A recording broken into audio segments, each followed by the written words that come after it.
រវាងមនុស្សនិងធម្មជាតិតែងតែមានការលូតលាស់ធំធាត់រួមគ្នាជារៀងរាល់ថ្ងៃហើយរុក្ខជាតិបន្លែផ្លែឈើមិនមែនត្រឹមតែជាអាហារប៉ុណ្ណោះទេតែវាគឺជាមិត្តភាពដែលឲ្យជីវិតនិងក្តីសង្ឃឹមក្រោមផ្ទៃមេឃដ៏ធំល្វឹងល្វើយរុក្ខជាតិបន្លែផ្លែឈើបានដុះឡើងយ៉ាងរឹងមាំប្រៀបដូចជាបេះដូងពណ៌បៃតងនៃភពផែនដីរបស់យើងនៅពេលដែលមនុស្សប្រើប្រាស់ដីហើយមើលថែដោយការប្រើប្រាស់ជីដែលមានគុណភាពល្អនោះដីនឹងតបស្នងមកយើងវិញនៅជីវិតដ៏ស្រស់បំព្រងនោះគឺដំណាំដាំដុះរុក្ខជាតិបន្លែផ្លែឈើដែលលូតលាស់ល្អស្រស់បំព្រងនិងមានគុណភាព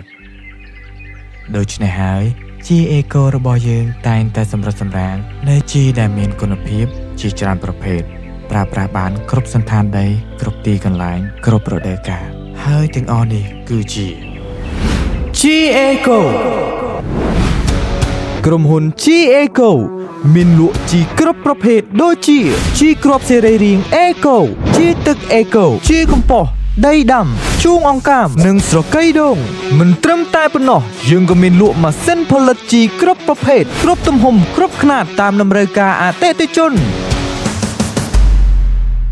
អនាគតកសិករផ្ដើមចេញពីជីមានគុណភាពចូលរួមសហការដោយ